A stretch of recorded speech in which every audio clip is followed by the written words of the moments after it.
Before we get into today's episode, I just want to tell you quickly about the amazing resource we have at warriorsoulagoge.com. That's www.warriorsoulagoge.com. If you like our podcasts, if you are enjoying the content that we create, I want to let you know we have some amazing content over there on our website. We've got articles, we've got more podcasts that you can listen to, and we've got videos. We're uploading videos almost every single day that give you tips on fitness, tips on health, tips on wellness, and tips on living your best life. We've also got some amazing supplements and some really awesome training programs up there. And you can even join our private fitness mastermind for free, where you're going to get free workouts every single day. And if you want something a little more advanced, then you can sign up for one of our nutrition and fitness programs that we have available for all of you. We've got books. It's just a great website. I put the thing together, and sometimes I find myself going around and reading everything on there. It's just a load of information. So if you're interested, go check it out at www.warriorsoulagoge.com. One other thing I just want to ask you really quickly. We've been running with this podcast for about a year, and in that time, we've made a lot of different advancements. It's gone from just being me with a computer and a book in a room, kind of giving you my thoughts on life and post-military service and fitness and life. And it's gone to a full-fledged show. We brought on Andrew as a co-host, and we've had some amazing guests.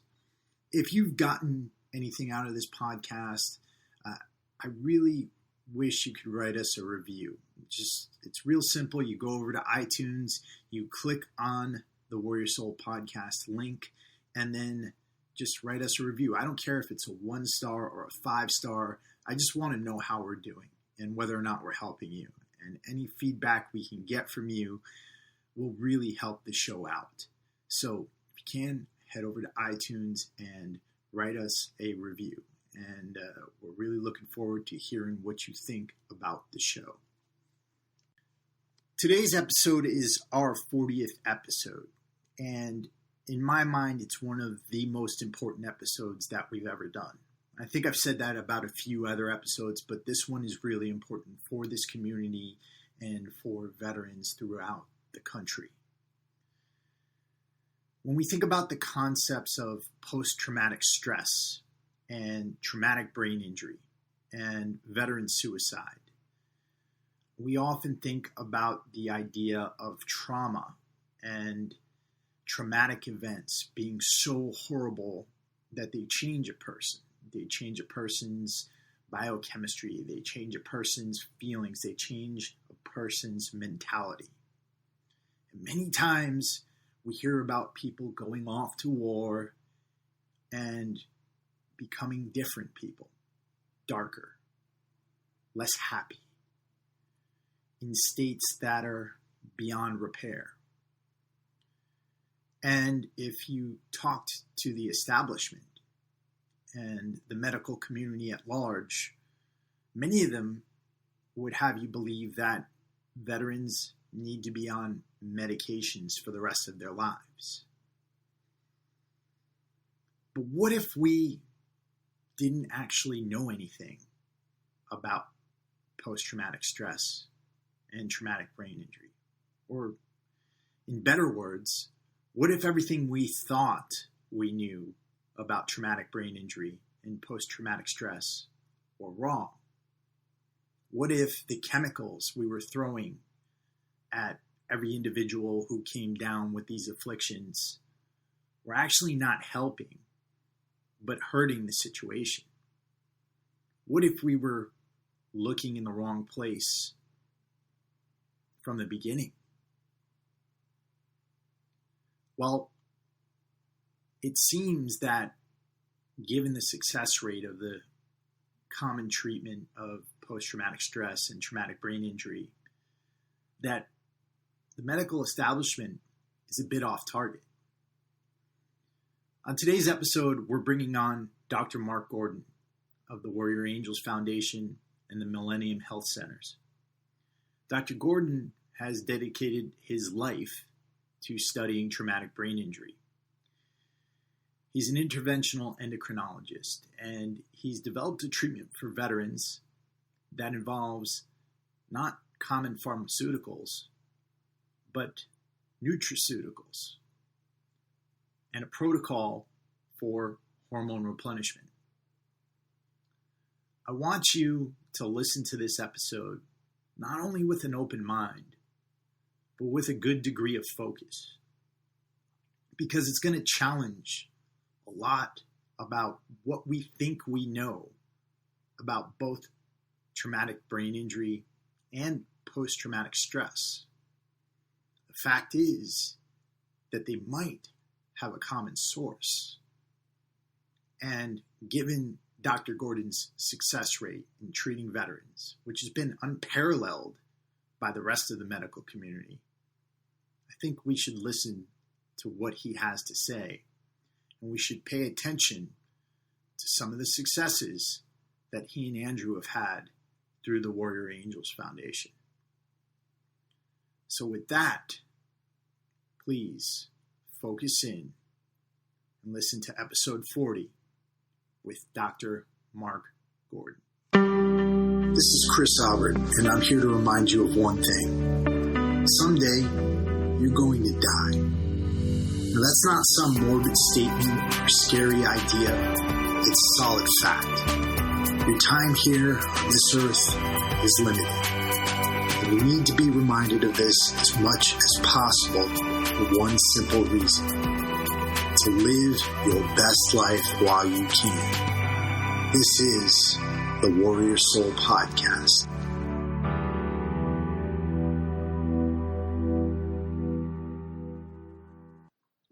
What's going on, ladies and gentlemen? This is Chris Albert, and I am here with my friends Andrew Marr and Dr. Mark Gordon. We're here today to talk about a lot of the issues that veterans are going through right now, related to traumatic brain injury, related to post-traumatic stress. But leading into this, what I really want to do is I want to hear from Andrew, because he's somebody who's lived this. He's gone through the pain. He's gone through the suffering, and he's been through the healing process. So, Andrew, for those of you who may be listening to us for the first time, was a Special Forces Green Beret who served as a breacher and did multiple tours in Afghanistan and was exposed to blasts almost every day. And that had an effect on him. Andrew, can you tell us a little bit about that effect, and can you tell us about where you were at prior to meeting Dr. Gordon? Yeah, I can. So I was at a point, and it was end of 2014, early 2015, when Mark essentially reached out to me and said, you know what, I think that we can help, and here's my credentials, and here's what we've done, and here's how we're treating traumatic brain injury. But prior to that, you know, I've gone from being an elite performer in situations of life and death, being on that end of the spectrum, and then after my last deployment, the complete opposite, you know, on tons of medication, alcoholic, problems with behavior, problems with cognition, problems with balance, migraine headaches, fatigue, double vision, blurry vision. That was migraines. That was the daily regular for me. And I was basically told that this is the new you. And through several different circumstances that happened in my life, I came to a decision where I just said, I'm not going to accept that anymore. And we went out and started looking for different answers, essentially for different ways to treat what we were told was untreatable, or fix what we were told was unfixable. And that led to looking at all different kinds of alternative therapies are deemed by modern medicine alternative. So we got some real quick. Yeah. Real quick, Andrew. Were you still working at this point when you were going through all this? I was still in the Army, but at that time, I was going through what they call a medical retirement, because they said I couldn't take any more blows to the head. And then I had also had blood clots, both in the leg and the lungs, that required, at that time, what I was told was blood thinning medication that I would need for the rest of my life. And so because of those factors, I was going through the medical retirement process. So I basically at my wit's end. Nobody could give us a real understanding of why things were going wrong or why I could no longer perform or reach levels that I had, became quite normal to me prior to the injury. And then enter Mark Gordon. And again, he reached out to me via email, and we talked on the phone. And then he said, "Hey, here's my credentials." Checked out his credentials, and they're stacked. Check out some media. So I listened to a Joe Rogan podcast with him and a Navy guy named Matt Gosney. And for the first time, listening to Matt Gosney speak, he was on 16 or 17 medications and had come off all of them. And everything that was going on with this guy was the same thing that was going on with me. And that's the first time I'd really heard anybody articulate it in the same fashion that I knew it to be.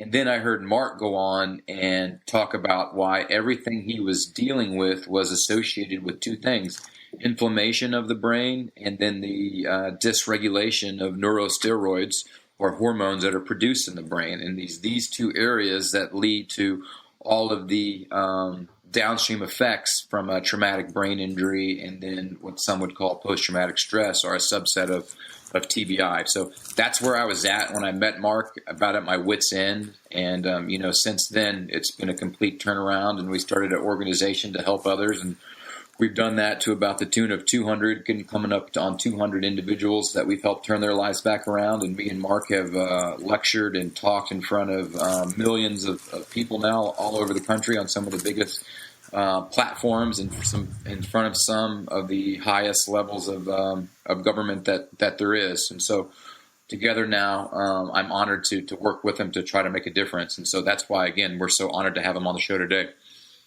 Absolutely. And just before we get into, you're meeting up with Dr. Gordon, I definitely want to ask Dr. Gordon what kind of stuff he saw in you and in your case and in others. For the person at home who might be going through something similar, but it's either not getting diagnosed or not getting identified, what did it feel like? What was a typical day like for you at that point? A typical day for me was waking up from a blackout drunkenness from the night before, and immediately started drinking, and then taking the various medications, and then that cycle just kind of continued. I don't remember a whole lot of it from those certain periods where I was definitely heavily medicated and drinking heavily, but completely incapacitated. And then you can only imagine the effect that will have on a wife who's 9 months pregnant and 4 children, all young children.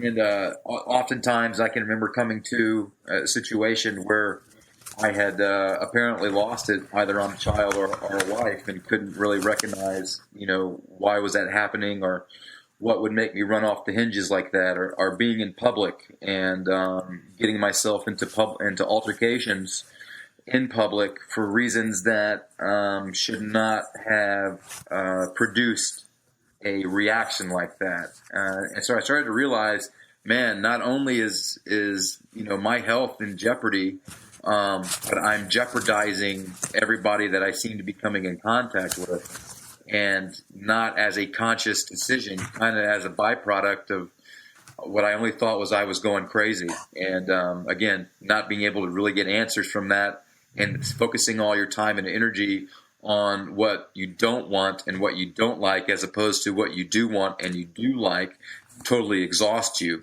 And that's the point where I was at. That's kind of a typical day, without going into much more detail than that. Yeah. And for those of you, I know Andrew very well. He is one of the most, I don't want to say easygoing, but definitely not the kind of guy who would ever even scream at his wife or anything like that. And definitely not, I mean, I might have seen you with a glass of wine once in the whole time I've known you. Definitely not somebody I know that would do that. So definitely not the person that we know today. Dr. Gordon, first off, I want to really thank you for coming on here again. And I want to thank you for everything that you're doing. When you reached out to Andrew, how did you first start working with veterans, and how did this situation with what veterans are going through first come into your wheelhouse?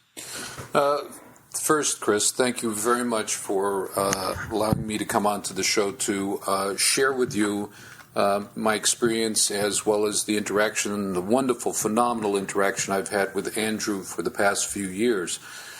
What happened in terms of my involvement with soldiers, veterans, active military, was because I was invited to work with the NFL retirees, and something didn't sit right. These are guys that, played phenomenal ball, were traumatized, were paid phenomenal amounts of money, and they were in this situation.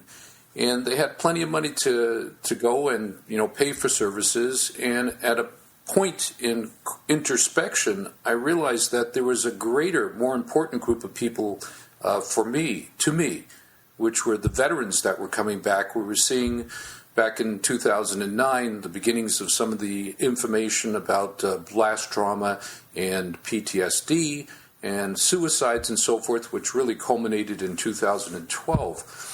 But in 2009, I started giving more widespread lectures on traumatic brain injury and hormone deficiency syndrome. And one doc who was married to in fact, Green Beret, JR, out of, I believe it was Bragg, contacted me to find out how she can assess her husband, to find out why he was getting ready to be less than honorably discharged because of change in personality and an insubordination and just being somewhat of a rogue. So at that point, I said, let me send you a kit. We'll send it in, we'll pay for it, get it done. And we got the results, and it was very clear that this gentleman who had been in 5+ tours of duty had suffered the consequences of battle, combat trauma syndrome is what we're calling it. And we put him on treatment. He ends up staying in the Army, ends up being there, I think, 2 extra tours of duty and training other Green Berets in his expertise. And that was my inception, my beginning to start working with this very elite group of people, as well as these very special heroes, as I call each and every one of you.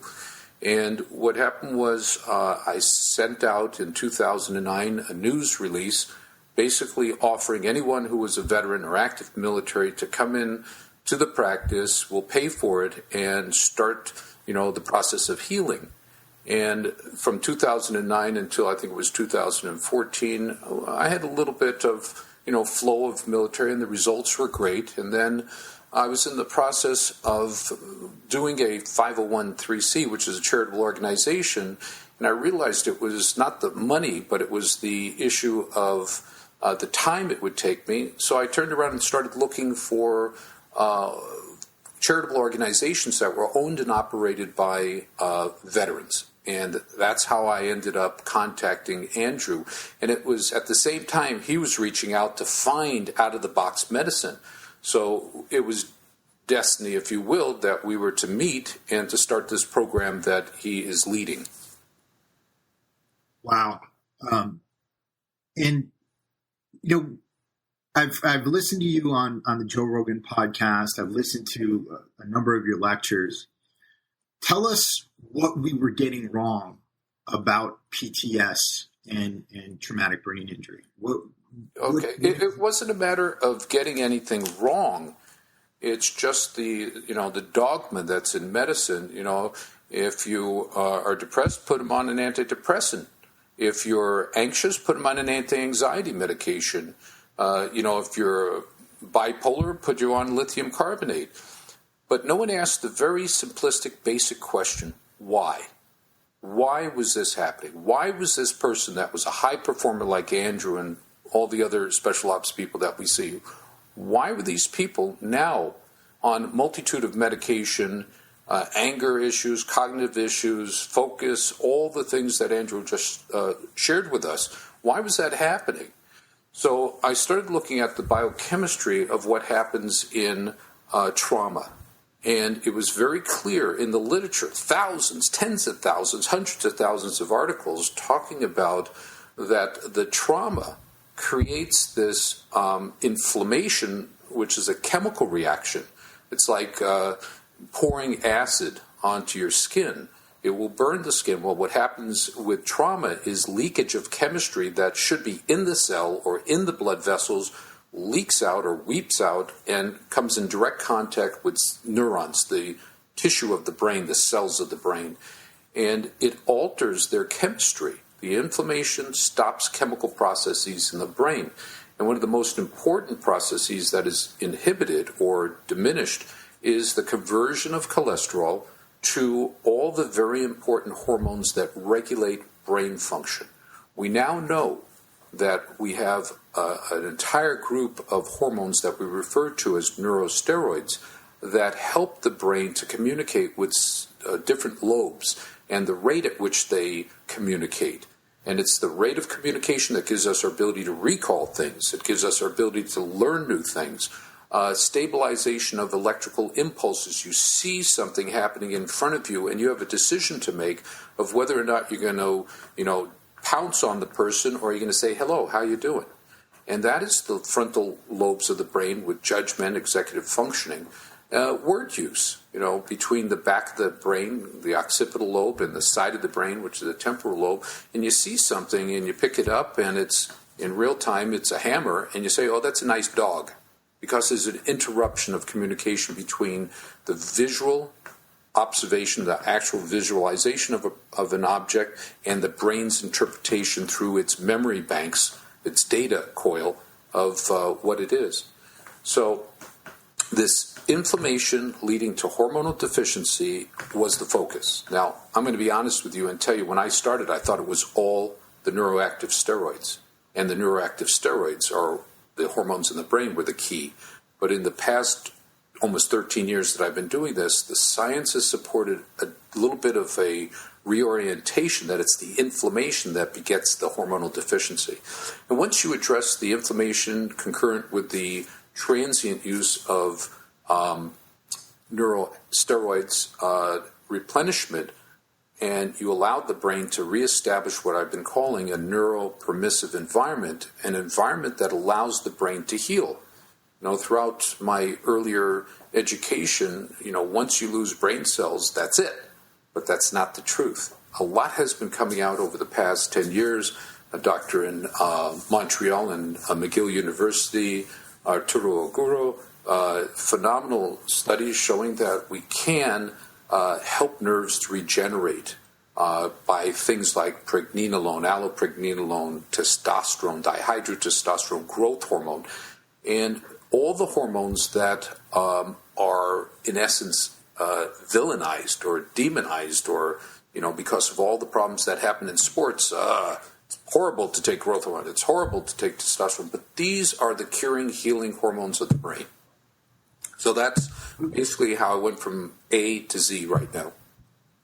Mark, with inflammation, is there a difference in inflammation in how it acts and reacts in the body as opposed to the brain? Is there a difference there? And if so, can you expand on it? Well, the inflammatory process in the body is based upon a lot of chemicals.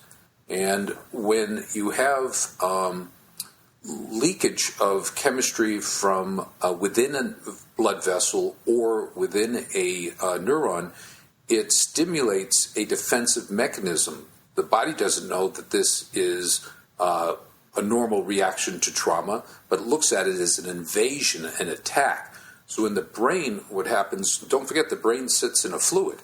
So all the chemistry circulates around the entire brain.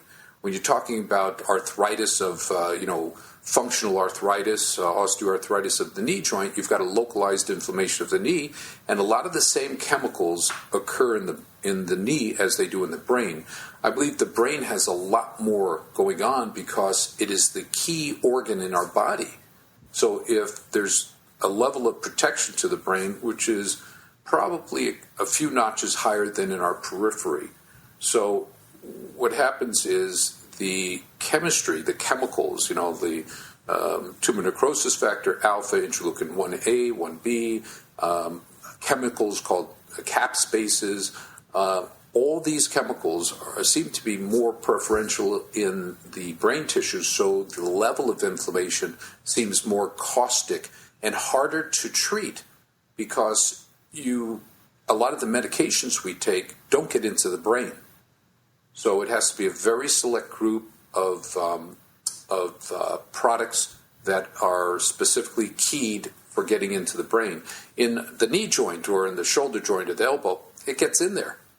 Peripherally it gets in there, but the brain is a protected organ. Right. And then in regards to acute inflammation and chronic inflammation, what's that process where something goes from in the acute phase and then remains as a chronic condition? What are some of the processes of that, Mark, and how can we better mitigate? Acute inflammation, acute inflammation leading into chronic inflammation, it's basically the same thing, the same chemistry, but what happens with chronicity is that you start losing more rapidly neurons in a process called cavitation, where areas of a nidus or a little itty-bitty pinprick of an area of damage over time, if left unchecked, this acute inflammation going into a chronic phase can lead to more expansive destruction of brain tissue.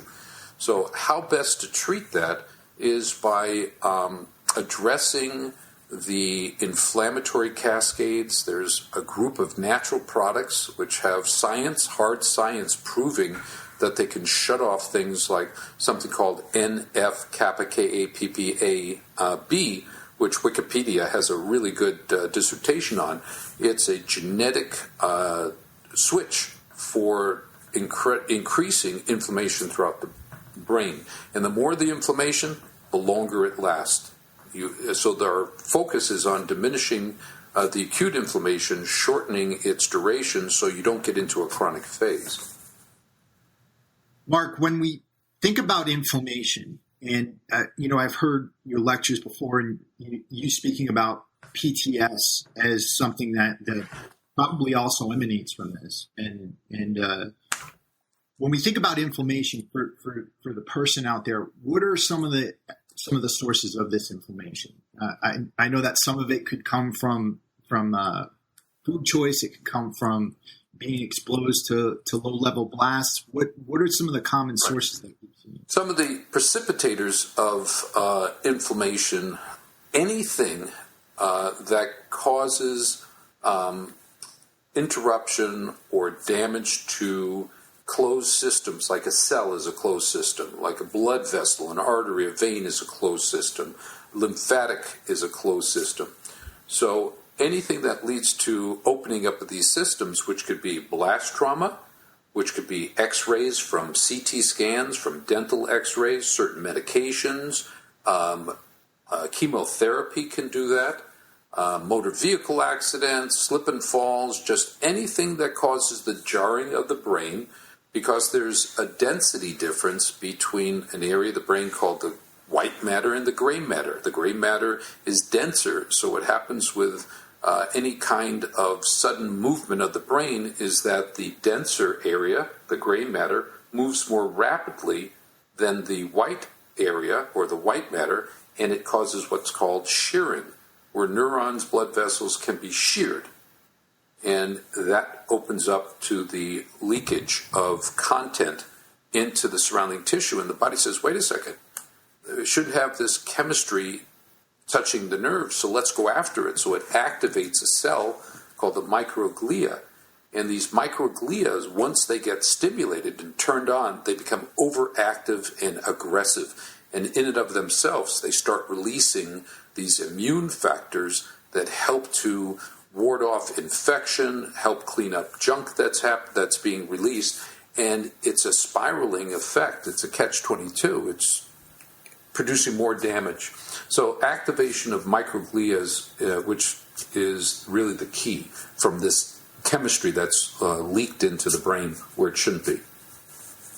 So say we have a machine gunner who's handling a 50 caliber machine gun, and I don't know if you've ever seen it, but it's a fairly large weapon, and it shakes the person back and forth, and there's vibrations that go throughout your body.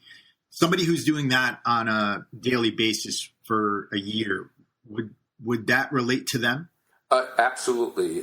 We see it in people who are in construction using pneumatic jackhammers that bang, bang, bang, bang, bang, bang, it occurs. We've seen police officers from LAPD who have never had, quote unquote, never had any acute head trauma or identifiable head trauma, but develop the biochemistry, the testing that suggests they've had head trauma. And when you inquire as to activities, they're out at Hogan's Run, which is their practicing range and their testing range in Elysian Park in downtown Los Angeles, where they're shooting shotguns. And they're shooting, full buck where the blast, can kick you back. Also looking at people who do as a sport, skeet. They're more prone to having problems with traumatic brain, that sudden jerking effect of the brain. I've had a patient who was rear-ended at 4 to 7 miles an hour. The lawyer didn't know if it was 4 or 5 or 6, but it was someplace between 4 to 7 based on skids or the lack of skid marks. Doing their testing, they had a hormonal, or they had a biomarker which indicated that they had a head trauma that interrupted or disrupted the production of a specific hormone in the brain. So we think that, having fallen from a 3-story building, or being 20 feet or 10 feet from an IED, or, being run into by a car and knocked down and passing out is the only way you can get this type of symptoms, or these symptoms. But what we're actually finding, 85% of the people who have traumatic brain injury have a mild traumatic brain injury where they never were knocked unconscious. They might have been knocked to the ground, but they never were unconscious. They never developed nausea or vomiting or disorientation or amnesia.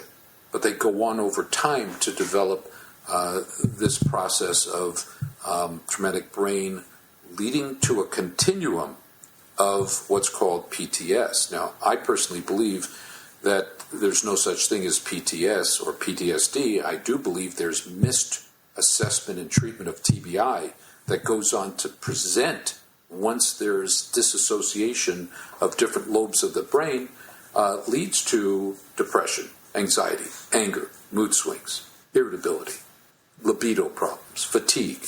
And fatigue is number one in studies that were done called meta-analysis, where they looked at 20, 30, 40 independent research articles, and the consistency was fatigue.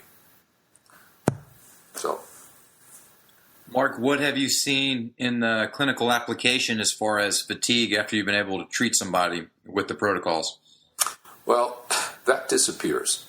It disappears for a few reasons. Number one is they start sleeping better. The majority of the people that I see, whether or not it's the vets or the active military or civilians, sleep or insomnia is a very common occurrence, because if they lose one of the key neurosteroids called pregnenolone, it diminishes the development or production of GABA, which is the natural Valium of the brain. So when you impede or diminish the amount of GABA, you don't sleep as well, so you develop what's called sleep deprivation syndrome, which increases depression, increases cognitive fogginess, increases anger, mood swings, and is frequently missed. And by giving certain medications, the common sleeping medications, they say, oh, it doesn't interrupt REM sleep, but it doesn't give them that full deep sleep. And, I have a machine, which, Andrew, you're well aware, the Zeo machine, which, monitors brain waves, and then the Muse, M-U-S-E machine to help with relaxation. One of them detects the abnormality in sleep pattern. The other one helps us to reestablish it. And once we reestablish the sleeping patterns based on correcting the hormones, they sleep, they recover, fatigue disappears. And when fatigue disappears, depression improves, cognition improves, interpersonal relationships improve, libido improves.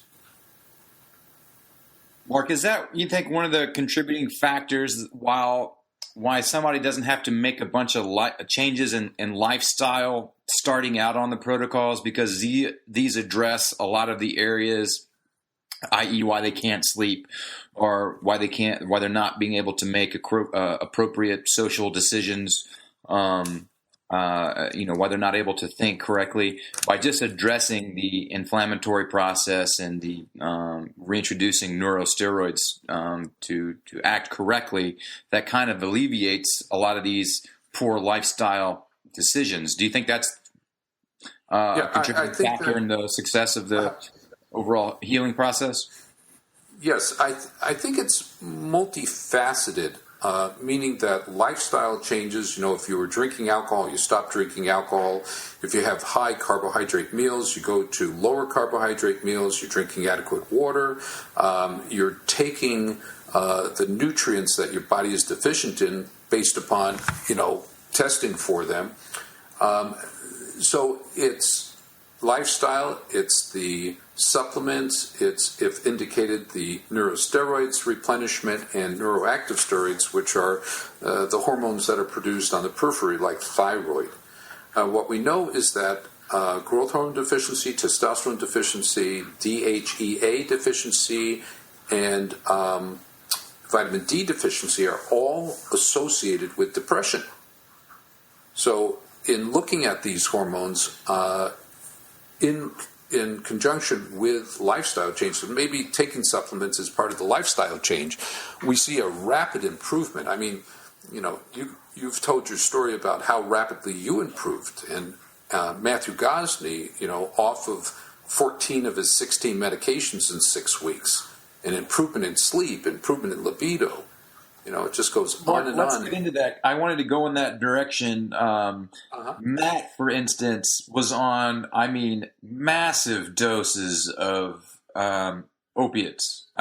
Massive and multiple, like enough to kill a hippopotamus.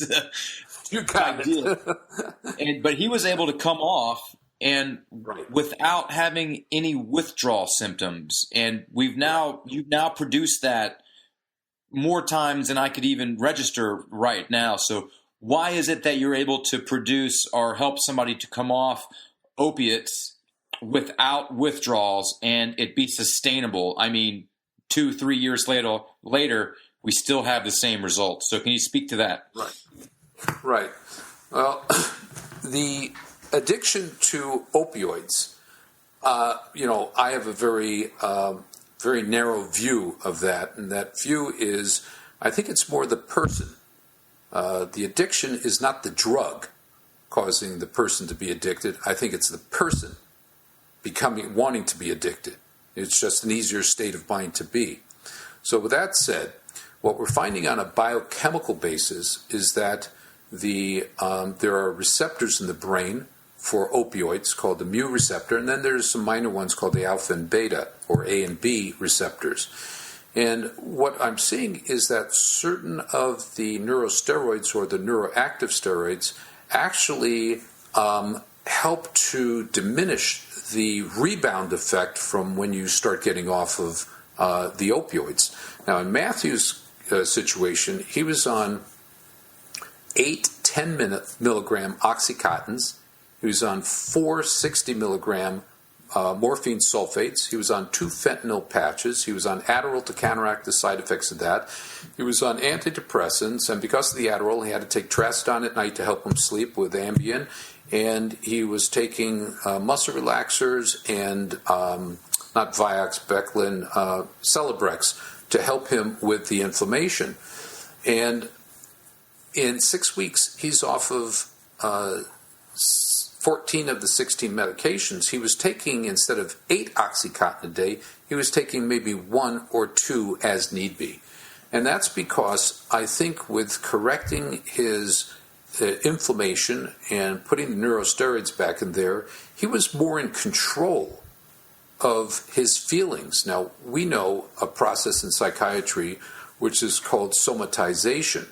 Somatization is where you focus in on body parts and you create your own pain. Now, what happened to Matthew is he had 6 pins in his jaw from IED blast. He was pretty messed up from it. 6 pins in his jaw, shrapnel out of the left side of his head, and his right leg was shot out. And he had obvious physical causation for his pain. But what controls the pain is the brain.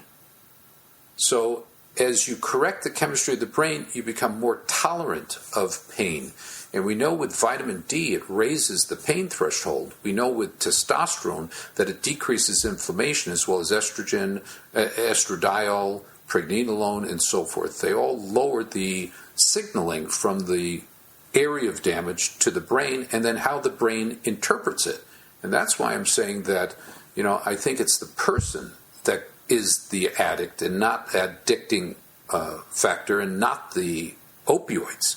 So as his brain improved, it was easier for him to make the decision, hey, I don't want to be on these narcotics anymore.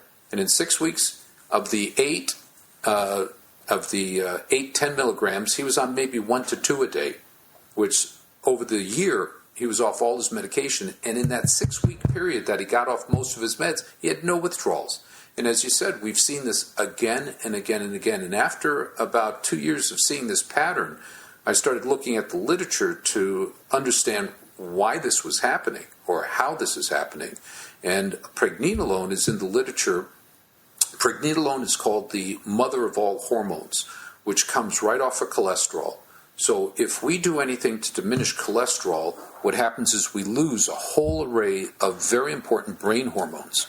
So pregnenolone has been found to help function like benzodiazepines, the Valiums and so forth. And there are actually articles talking about helping people who are addicted to benzodiazepines to get off of it, as well as early on if you're taking these benzodiazepines, if you go on pregnenolone, it counters that fatigue feeling that you feel from these drugs. So what we're starting to see is there are a whole bunch of receptors in the brain, these circuits that are turned on to help us not want narcotics or benzodiazepines or these quote-unquote addictive drugs. Wow. That's, we're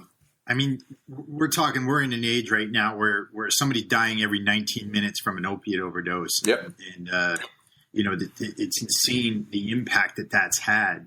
And a number of those people are veterans. So there's huge impact there when we talk about what these treatments can potentially do. One of the things I got from the Joe Rogan podcast that really flicked a switch in my mind was you mentioned that had Andrew been taking a compound called N-acetylcysteine, and had he been taking that during the time when he was operating, he would have been fine and would have never gone through what he went through. Is that something that people who are currently out there serving should be taking? And are there other things that people should take to protect themselves if they're in danger of sustaining this type of inflammation? Absolutely. And, the beauty of N-acetylcysteine, which is a natural diamino acid, there's 2 amino acids together to form N-acetylcysteine, which increases glutathione. It was a study done by the Army in an active theater of war, where they took a group of soldiers, Army soldiers that had been exposed to blast trauma within 24 to 48 hours, and they took them into a study, and they put them onto NAC, and then the control group, which were other soldiers who were out in the active theater of war with blast trauma in between 24 and 48 hours, were not put on it. They were put on a placebo. in 1 week, the group that was not on NAC developed insomnia, mood swings, anger, and depression. The group that was on it did not. So what is it all about? Well, NAC increased glutathione in the brain, which is the key area for glutathione. It's also the heart and in the liver for detoxification in the liver. In the brain, its responsibility is to remove these inflammatory free radicals that are produced in inflammation. And the more these free radicals accumulate, the greater the degree of potential damage that can happen to brain tissue. So the first system that goes down, shuts down after blast, is this glutathione system. So reactive oxygen species, free radicals start accumulating. So if we can put someone onto a product that maintains or to ramps up the production of the glutathione, we can give a better perimeter of protection against blast trauma. One of the things that has changed in the battlefield is that the protective armor, the body armor that's being worn, is great for the body, protecting the heart, the lungs, the organs, but we don't have a very good protection other than a helmet for blast trauma to the above the neck, from the neck and above. So using something like NAC would be great. Now there's a add-on to NAC. They're not doing it, but in the reading that I've done, I came across this incredible wealth of information showing a combination of N-acetylcysteine with tocopherols, which are the vitamin E group, helps to shut off another level of inflammation even above glutathione while maintaining glutathione, and that's that NF-kappa B, which is the we don't have medication, specific medication for NF-kappa B. We have medication for the COX-2 inhibitors like the Beclin, the old Vioxx, and the Celebrex. And then we have a very long array of products to treat the prostaglandins, which are the lower level of inflammation, like the ibuprofens, the naproxens, and the aspirins. But we have nothing on the upper tier to address these NF-kappa B, and NAC and vitamin E together are the key. And these things aren't expensive, right? No. Actually, no, they're not very expensive. I'll just say they're not expensive relative to the expense of an antidepressant. For 6 months of NAC and vitamin E combination, it's 1 month or 2 months of a standard single antidepressant. That's how expensive they are, as well as the quality of the NAC and the tocopherols, the vitamin E's, are pharmaceutical grade, but they're maybe $25 a month. Mark, with the NSAIDs, the non-steroidal right. anti-inflammatory drugs, I mean, those potentially, if I understand right, could have long-term health effects. Does NAC and the mixed tocopherols also carry that level of potential harm? Great question. The NSAIDs, the ibuprofens and the naproxens, have a potential of damage to the kidneys called interstitial nephritis that can lead to kidney failure. NAC does not, and the added benefit of mixed tocopherols or mixed vitamin E is that they are incredible at anti-cancer, anti-inflammation. So there are benefits, and there's no OD, no overdose from vitamin E or from the NAC. So I'll say they're relatively safe, taking all things being equal. Someone might have an allergy to something. Yeah, I mean, you can drink too much water called hyponatremia and die from Correct. that. So, everything in its right place. Our good friend, Dr. Michael Lewis, as you all know, with the Omega Protocols and the book When Brains Collide, loves omegas. Well, how does that fit in to your protocol, if at all? And would you recommend that as well? Oh, yeah. Michael's book, When Brains Collide, is a phenomenal compendium, consolidation of a lot of information on the eicosanoids, the omegas. And omegas have a great part in treating traumatic brain injury and treating the inflammation. They are very good. I'm looking for the literature to show that a combination of NAC and omegas work the same as NAC and the mixed tocopherols, the vitamin E's. I haven't found it yet. So what I've done is I've sort of moved into this NAC and vitamin E regimen. We had a vitamin NAC, vitamin E, NAC omega-3, and NAC alpha-lipoic acid protocol, because I think you went through most of them. And what I found was the NAC and the mixed vitamin E seemed to work very well. But if I was to have, my optimal therapeutic regimen, I'd throw in alpha-lipoic acid, mixed tocopherols, and omegas together because they all function to do the same thing, to improve upon the inflammatory condition of the brain. And we'd like to go and approach it from a multitude of angles instead of relying on just one pathway. The more pathways of reduction of inflammation, the more robust the treatment will be to achieve the goal of diminishing inflammation. So I think Michael's on the right path.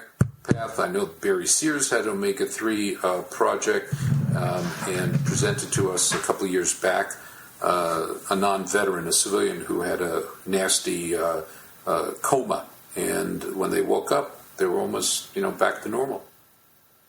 And are there any products out there that you know of or could recommend that have all of those components in a single product, that being the NAC, the mixed tocopherol, ALA, omegas, or something similar? Is there anything out there? There's nothing out there, but I think you know that we're coming out with a product called TBI Defense probably by the end of the year.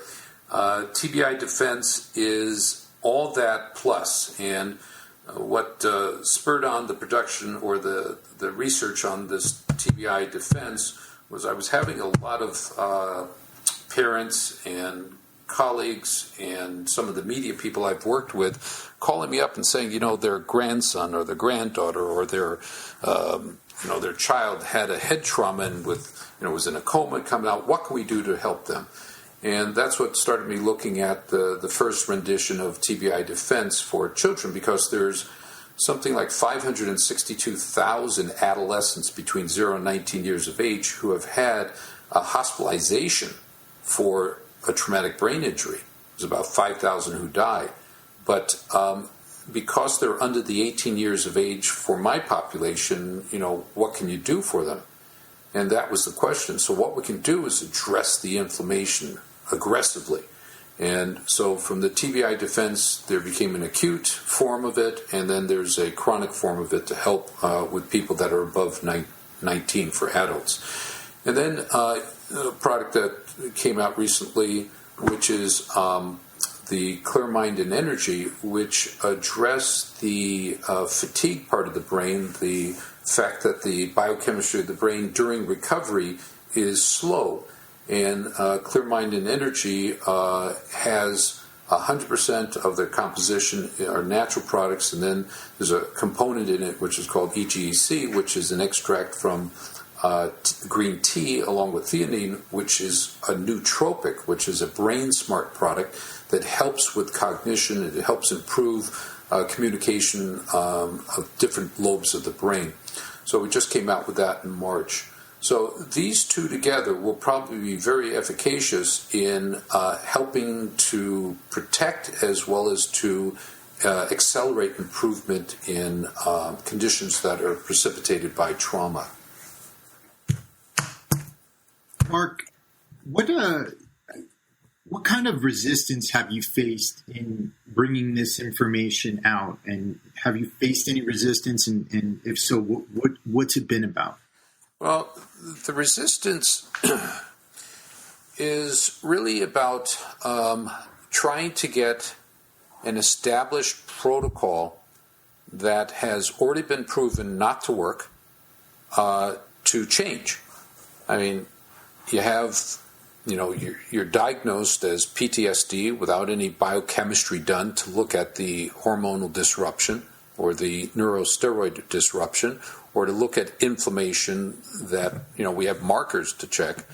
And it's so much easier to hand someone, as they handed Andrew, 13 different medications, or Matthew, 16 medications, or this individual, 5 medications, 6, 3, 9, whatever the number of medications. It's so much easier to keep on doing the same old thing without really reassessing, is the treatment that I'm providing to these individuals working? And obviously, with the statistics of one suicide every 9.5 minutes in the United States, along with the one death from opioid addiction every 19 minutes, you've got to think that maybe we're not really addressing the issue, and maybe we're treating ourselves and not the patients. Maybe there's a secondary gain that's being achieved by handing out all these drugs. So the resistance has been quite intense, but we're starting to see chinks in the wall, because Andrew and I were invited to one active military base. We've got a few more invitations. I just received one this morning with another group of special ops, and they're starting to say, hey, traditional medicine or the protocols that we've been receiving are really not doing anything to get me back or get my brother and sisters back to functioning as they were prior to the injury. But here's this unknown, crazy, kooky doctor and his partner, who's ex-Green Beret, who are consistently showing improvement in these guys and gals that were on a multitude of medications and were dysfunctional. They were non-functioning in life. They were just existing. They weren't living. And here they're showing again and again, to the tune of almost 200 military, whether veteran or active military, and over 1,400 civilians who have gotten their life back with a we're at 73% improvement overall, with a 91% of the individuals who come into our program have a 50% improvement at 3 months, which when you look and talk to them about the medication that they were on, what was your rate of improvement? None. They went backwards. They were worse off on the medication because it did nothing to help improve their quality of life. They just existed. And question for Andrew: what products are you taking currently? What types of things are you including in your regimen right now? Right now, with Mark's guidance, I am on the anti-inflammatory protocol that consists of NAC and the mixed tocopherols, and then pregnenolone, DHEA, Secretropin, our product that we just Mark just released, called Dynatropin, is the exact same thing in the evening, as well as vitamin D if I'm not amply outside exposed to the sun. And so that is a lot less than when we started. I was on testosterone, and then I was on Clomid to help us produce testosterone, and now I don't need any of those things that I once needed before, or probably I thought, or I told myself I needed before. So once I got we got rid of or reduced the inflammation, and were able to improve the neurosteroid functioning, like we've said, things continued to get better, and my mindset just continued to change. And I thought, you know what, man, if thoughts can make you sick, can they make you better? And I started focusing on, what I wanted to happen, and what could I take that I needed, and could the body produce the other things I didn't on its own? And if just being in the right mindset and the right neuropermissive environment, as Mark calls it, could those things come back in alignment without any external use? And the answer has been yes. We had my labs done last December, and while some of those markers were low, they were they were turned back on and functioning. Whereas prior to any stimulation, that wasn't the case. I think Mark probably would generally like to see higher numbers, but I'm at such a place now where it's like, I feel great. I'm doing great. I don't need the numbers to validate anything. And so that being said, let's take what I see as the bare minimum, which is the anti-inflammatory protocols, DHEA, pregnenolone, dinotropin, and vitamin D. And I'm telling you, I have not felt better, even pre-injury status. And then you throw in the new product, the Clear Mind and Energy, which I don't know if is hit out for release yet. Mark can update us here, but that product is amazing. And so, those have been game changers for me. So that's my protocol right now, Chris.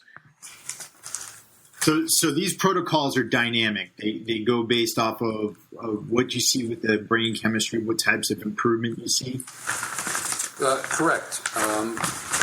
What happens is the patient fills out a monthly questionnaire, and that's how we monitor outside of the laboratory subjective improvement. And you see, it's broken into 3 parts: psychological, physiological, and emotional.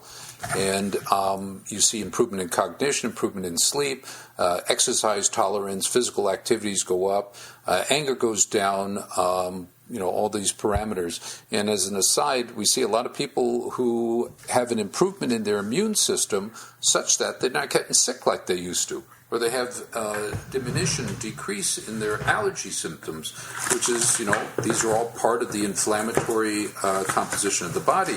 So we're focusing in on the brain, but the effect of our protocols is that it affects the entire body and the quality of functioning.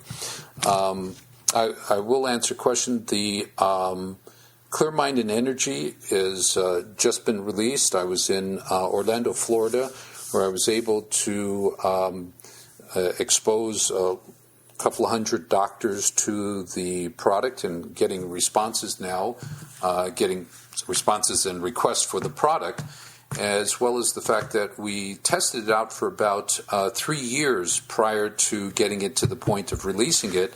And one of the testers was my oldest daughter, who's just finished up her residency in Pennsylvania in internal medicine, who'll be coming to the practice. She has been living on it for during her residency, where she's on call, sleeps 3 hours, takes a teaspoon of the product, and is able to go with pure clarity of mind for another 8 to 12 hours. So we know it was on the right path. We went up against, the 5-hour energy drinks and the large cans of liquids and the little red can of liquid, and tweaked our chemistry such that it would be equivalent to or better than those products. And we have no caffeine added. We have no artificial chemistry in it. It's all GMO, non-GMO, and gluten-free with stevia and no artificial coloring. So that's because of my second daughter, Allison, who's a naturopathic physician, who made sure that I kept the product as perfectly hygienically clean as I could in terms of nutritional composition. Because otherwise you would have loaded it with garbage, right, Mark? No. No. I learned. But it's also the delivery technology. What makes dinotropin so dynamic in being able to raise the production of growth hormone within 90 minutes is the fact that it uses a liposomal delivery technology, and that's what every one of our products that you'll be seeing coming out use this delivery technology, which helps to get it into the bloodstream. Smaller dose taken in is a higher dose in the body instead of it all being destroyed. I tell you the story about if you take 1,000 milligrams of vitamin C by mouth, you only absorb about 190 milligrams, 19%. But if you mix it with our liposomal product or with liposome product, you get a 97% absorption, or 970 milligrams. So you can either get a higher dose of vitamin C absorbed, or you can lower the amount of composition that you give, and that's what we decided to do to get a high uptake, or to get the uptake that we need. So the technology is... Yeah. Go ahead. I'm sorry, go ahead. No, that was it. The technology is cutting edge. I've read a lot of the stuff on Dynatrope and a lot of the studies, and I've been taking it, and so is my girlfriend. And I feel absolutely amazing. I sprayed it in my mouth before I go to sleep, and then I feel absolutely great. Get to jiu-jitsu every day, and when I wake up in the morning, I honestly feel like not to get vulgar, but I feel like an 18-year-old kid again. It makes me feel great.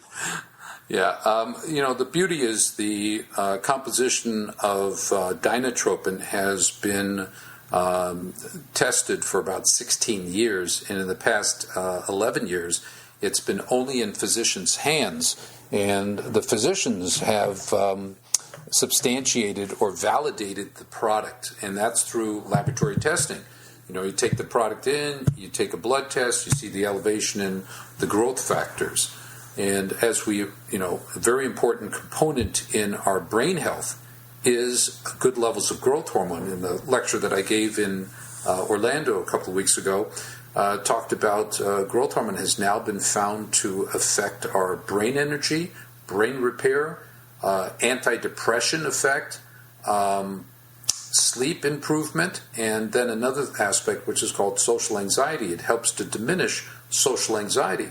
So, my feeling about growth hormone for the past, 25 years is that growth hormone is the key hormone to bodily function. It regulates every one of the other hormones. So if we're deficient in growth hormone or not optimal in growth hormone, we'll have diminished benefits throughout our body, through every system in our body. And for anybody out there who hasn't heard it, we have a great podcast specifically talking about growth hormone with Mark. We did that about 6 or 7 months ago in 2016. But so there's a wealth of information there on growth hormone.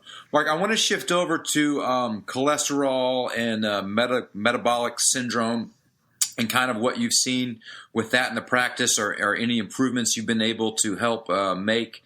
And then, but before that, can you kind of frame cholesterol in the Framingham study, no pun intended, and speak of the importance of that study and what we really know about cholesterol as opposed to what's being kind of sold in mass media? Well, cholesterol has been called the cause for cardiovascular disease, and it's been told that cholesterol is the predicate for the development of atherosclerotic disease of the blood vessels throughout the body. So because of cholesterol, it causes calcium to layer down on the arteries to cause closure of the arteries, which we now know is not true, just like we now know that the nutrition, our diets, have a small, very small role to play in terms of cholesterol. So the Framingham study has been going on for 60 plus years, and what they've been looking at is the effect of cholesterol on lifestyles. So they look at cholesterol in terms of high blood pressure, in terms of diabetes, and smoking, and high nutritional intake of trans fatty acids. So cholesterol appeared, past tense, to be associated with these lifestyles in conjunction with lifestyles to increase the potential risk for heart disease. But the fallacy in that is when you look at that 50% of all heart attacks happen in people with normal or low levels of cholesterol. So then the question is, so they have normal or low levels of cholesterol. How is it that they had a heart attack? Well, blah, blah, blah, blah, blah. How about this? How about cholesterol really doesn't have a role to play in atherosclerotic heart disease, but inflammation does. And what we've found is that there's a whole grouping of inflammatory chemistry that creates the damage to the lining of the arteries, and the natural response of the body is to repair it. So it first sends out cholesterol to go and try and fix the lining of the wall, and if it can't fix the lining of the wall, what happens is calcium is laid down to act as a Band-Aid. And it's that calcium that's being laminated or layered down that leads to the narrowing of the arteries. And with the inflammation, it causes swelling of the arteries, so the walls swell towards the center and narrowed what they call the lumen, which is the tube. And that's what leads to the heart attack. Now, my cholesterol is 350. One of my close friends, who you all know, Keith's cholesterol was 140, 150. He was an ex-fighter pilot, test pilot. And we had an ultra-fast CT scan that scanned our hearts, our whole body really. And with my cholesterol at 350, my score was 0. Less than 100 is good, greater than 400, not good. Keith, with a cholesterol of 140, 150, has his done, and his score is greater than 2,000. 5 weeks later, he has open heart surgery because he's got 95% occlusion of the left anterior descending, which is also called the widowmaker. Some months later, we go and have this panel done that we helped develop with our laboratory called the LP6, Lipid Profile 6, 14 markers for inflammation. My cholesterol is high, but all the inflammatory markers are low. In Keith's case, his cholesterol is low, but all his inflammatory markers are high, predisposing him to an accelerated form of atherosclerotic heart disease. Cholesterol was not the issue. The issue was inflammation. So a side effect of our inflammatory protocol is improvement of this state of inflammation of the arteries, which could be caused by smoking, can be caused by uric acid and gout, could be caused by a whole litany of things that we're doing in the lifestyle sense that increases our risk. So cholesterol is also the precedent of all the hormones in our body, except for thyroid and growth hormone. It's the precursor to pregnenolone, progesterone, allopregnenolone, cortisol, DHEA, testosterone, estrone, estradiol, estriol, testosterone, DHT, and I missed one, which is AD, androstenedione. So if we do anything to interrupt the production or the availability of cholesterol to be there in our body, we diminish the production of all our hormones. And I believe that's some of the reasons, or a reason, that we see some people coming in with what we think is blast trauma, but you talk to them, they've been on a statin drug that lowers cholesterol for 20 years, and they're wondering why their testosterone levels are bottomed out. Their cortisol's low. They're fatigued all the time. So cholesterol is, I call it, the father of all hormones. Now, they call pregnenolone the mother. So the mother and father get together, and we have all the other hormones that regulate brain function and physical functionality. So including dietary fat in your diet is probably pretty important in making sure that you remain hormonally balanced and reducing inflammation. Right. Is that correct? Right, yeah. We need good fats in our body, you know. We need the beta-hydroxy butyrates. We need the fish oils. We need the avocado. We need the flaxseed. We need all these variety of oils for our body. Linoleic acid, peanut butter, 3 essential amino fatty acids that we need: linoleic, arachidonic, and linoleic and arachidonic acids for our body.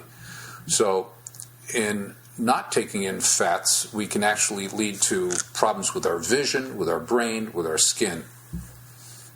So we need fats.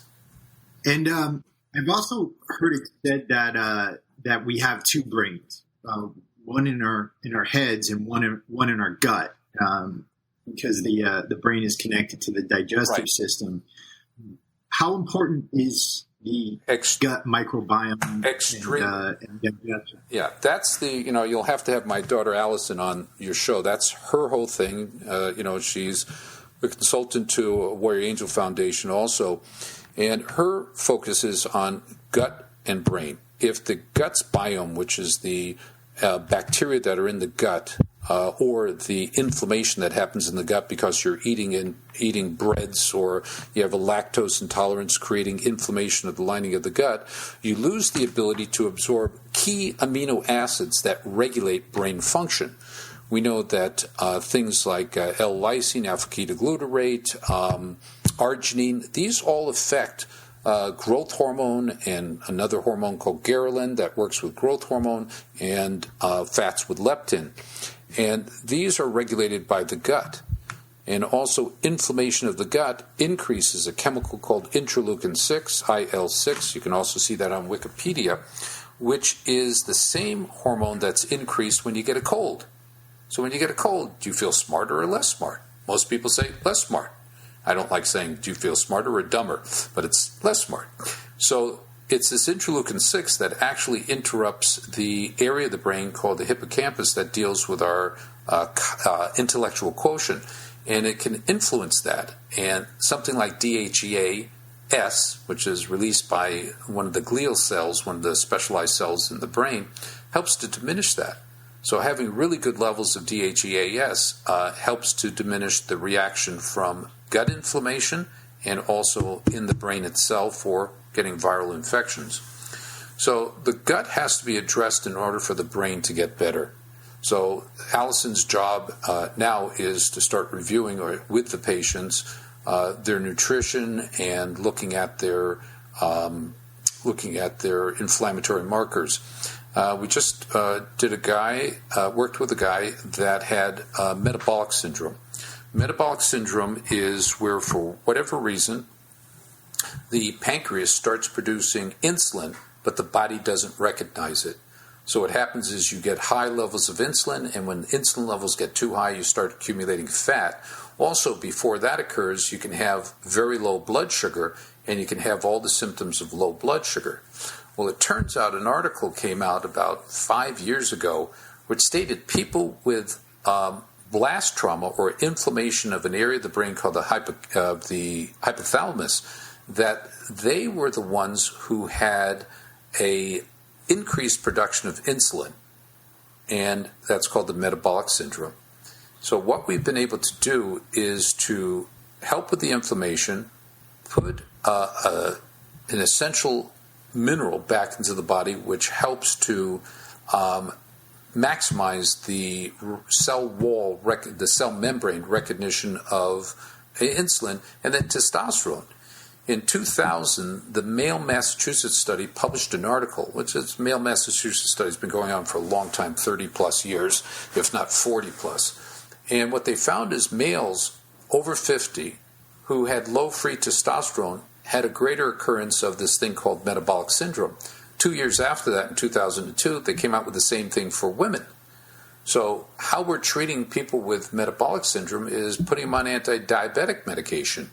Now, right now, to date, we have 26 people who came into us with metabolic syndrome who are no longer diabetic, who have normal insulin levels. Allison just worked on this last guy whose insulin level, fasting insulin level, was 317. Normal should be about 3 to 10, but his 317, and his blood sugar was 124, which it should be less than 100. And 54 days after starting the protocol, his insulin level was 13.2, and his blood sugar was 89, and he lost 36 pounds, 54 days, by correcting the biochemistry. And he felt phenomenal, had an incredible amount of energy. So the metabolic syndrome, I didn't anticipate this, to be perfectly honest. We just started noticing this pattern of people, because we do insulin on every patient. Recognizing the pattern where testosterone deficiency, mineral deficiency, and high insulin, either low or high levels of blood sugar and obesity, that it reversed when you corrected with the hormones and the minerals. So, unbeknownst to us, the same thing with the opioid withdrawal without withdrawal symptoms, and now the metabolic syndrome. Two spin-offs that were unanticipated when we started this project.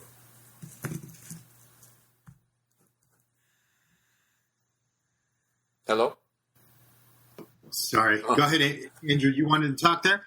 Go ahead, Chris. It's okay. I think that's absolutely fascinating. You know, I was a sufferer of ulcerative colitis, and gut health was so important to me. I remember back when I was a bodybuilder, I was doing these really low-fat diets, not taking care of my gut microbiome, not eating fermented foods, and my brain literally felt like mush. I would sit down. Anytime I'd sit down, I'd fall asleep. So that's been something that's been really, really enlightening.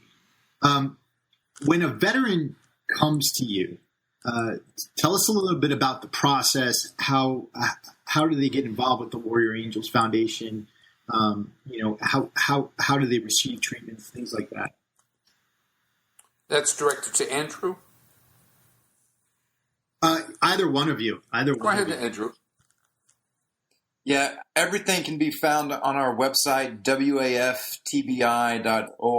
But the beauty of the program is this, that it's 1, decentralized, and 2, it's personalized, and then 3, it's integrative into your life. So really that could fall under the personalization category.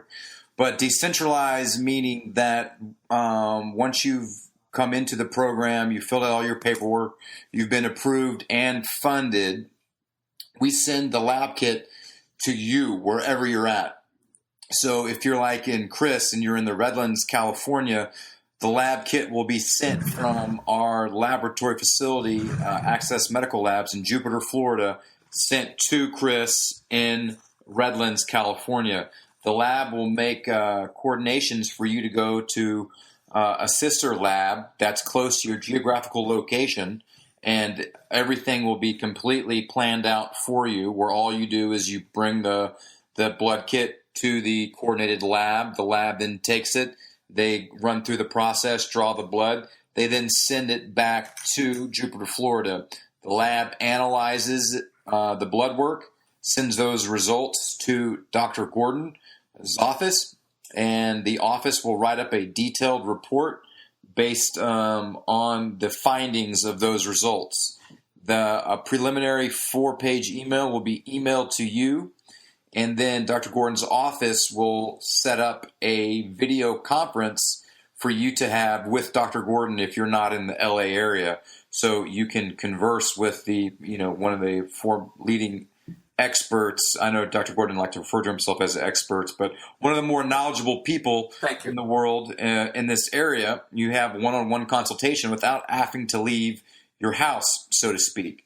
And then from there, Dr. Gordon will go over everything with you in what I like to call excruciating detail, where everything will become crystal clear. And then together, you guys will agree on a treatment protocols.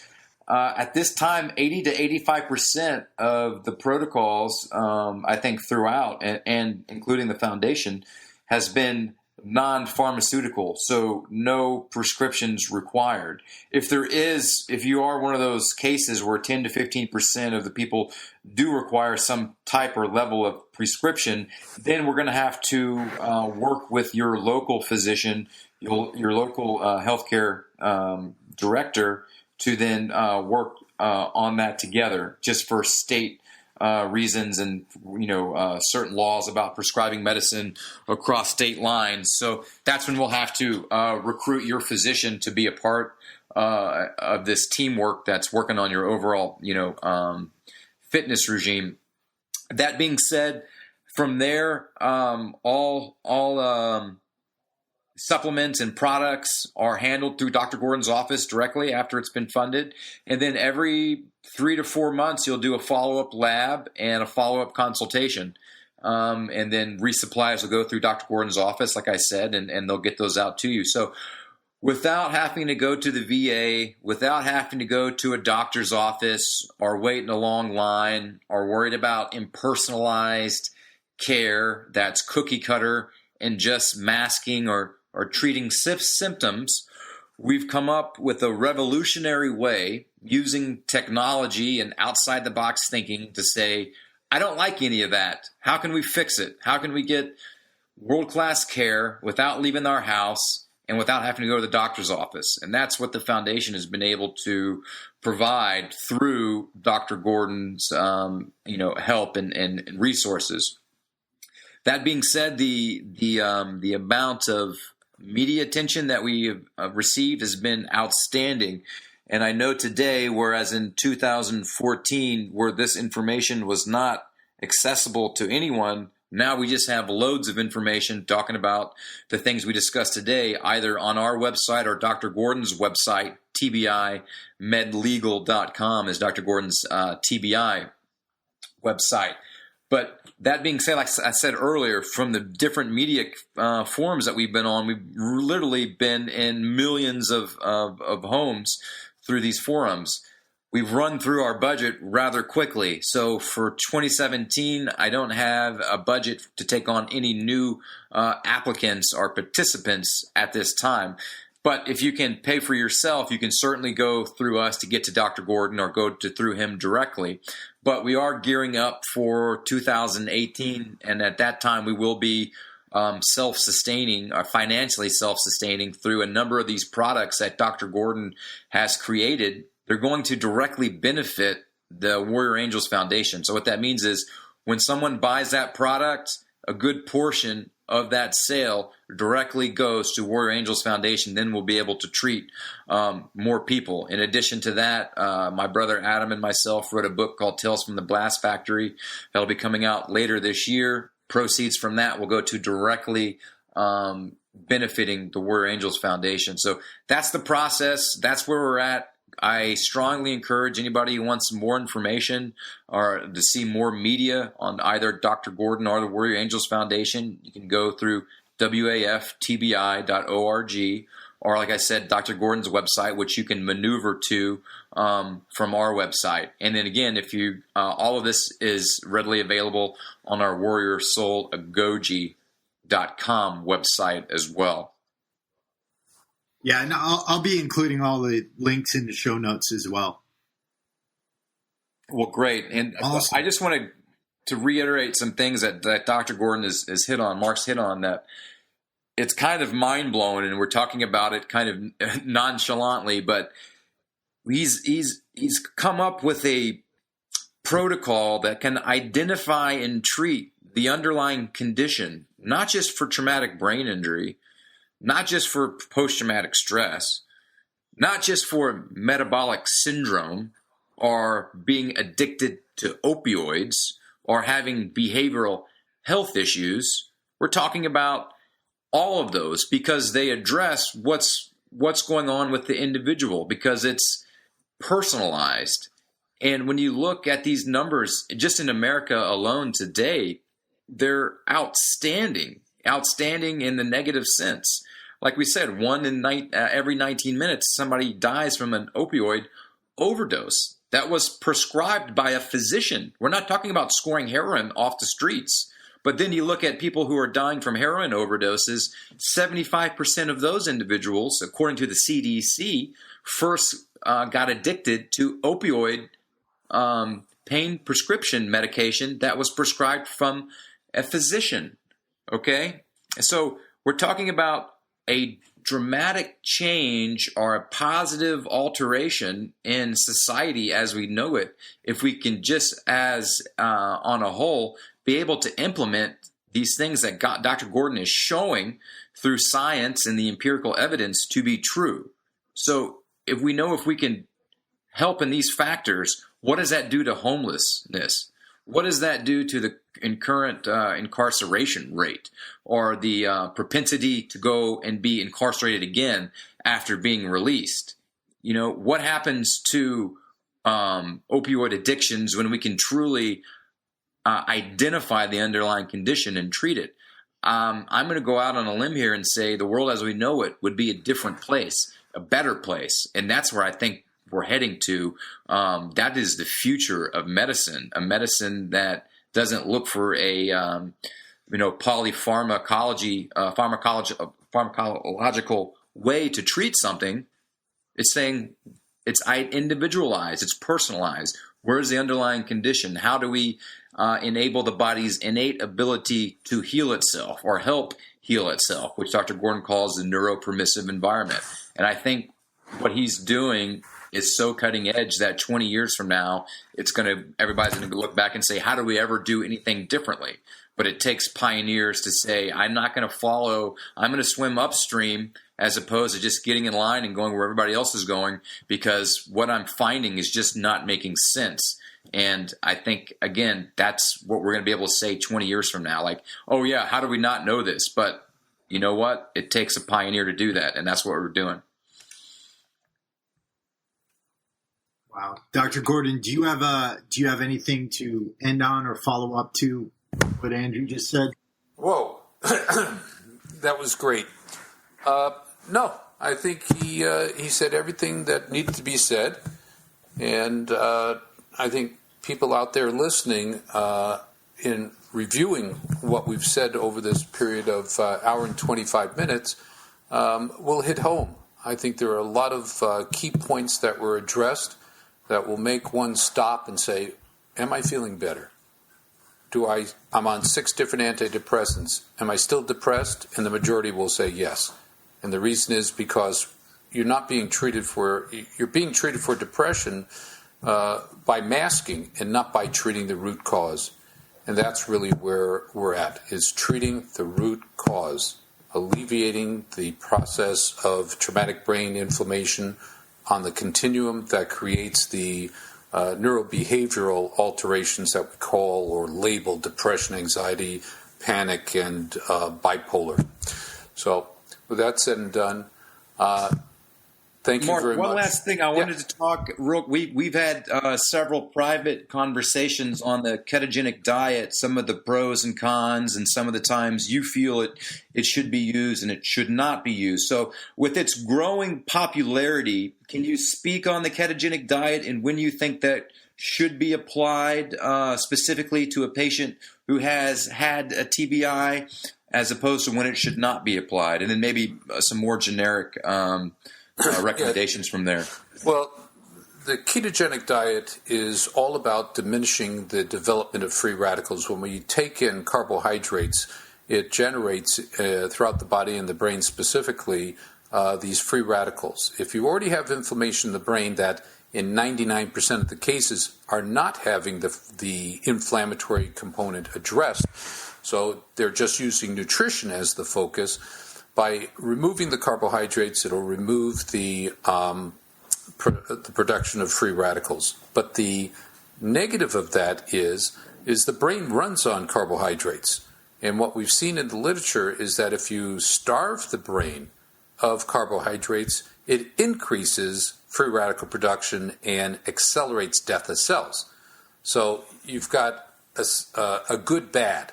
It's good to have a ketogenic, but it's bad when you have a friable or sensitive brain. So acutely in a patient, I would first get them treated as intensely as can be on an anti-inflammatory regimen before I would initiate or start settling into a ketogenic diet.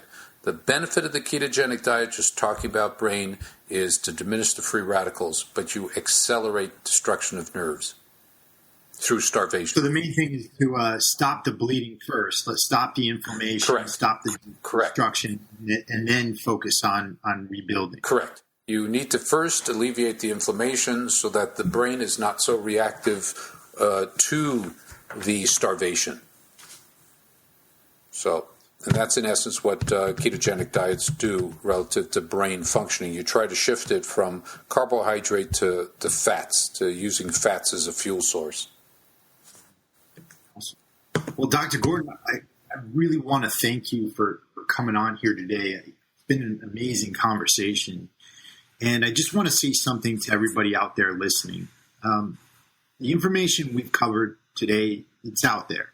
And Andrew and Dr. Gordon have had an immense amount of success in helping veterans and helping others to heal their brains and to live better lives. But the onus really isn't just on the information or on the treatments. It's really up to you. It's up to you to decide that you are going to not take the standard view as an answer. It's up for you to decide that you don't want to be on medications for the rest of your life that aren't working for you. And so my big message to everybody out there today is that we've given you the information. We put it out there for you. It's accessible. It's not only accessible here, it's accessible on Dr. Gordon's website. It's accessible on the Warrior Angels Foundation website. But it's up to you to take action. And whether that be securing treatment for yourself, or whether that be contacting your congressperson, letting the powers that be know that we can do better.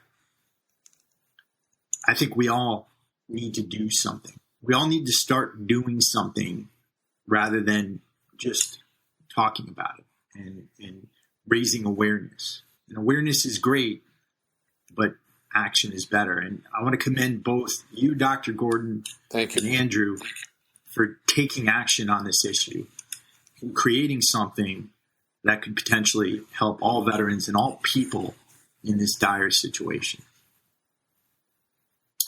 And with that, ladies and gentlemen, this is Chris, Andrew, and Dr. Gordon on the Warrior Soul podcast, and we are out.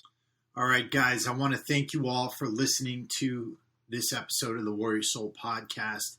Just a reminder here that we have this episode and every other episode we've ever done of the Warrior Soul podcast up at warriorsoulagoge.com.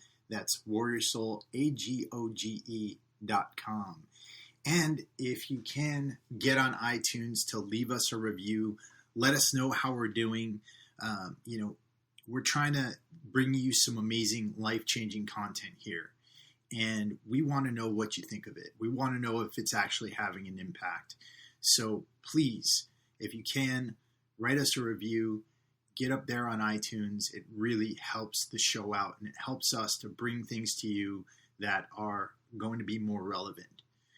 In addition to that, all of the products talked about today are going to be listed on the show notes at warriorsoulagoge.com under the podcast, under episode 40. And so if you're interested in any of those at all, you can take a look there. Thank you all again, my friends, brothers, and sisters. And we will come back at you next week with another amazing episode. So with that, I want you to get out there and live your best life while you can.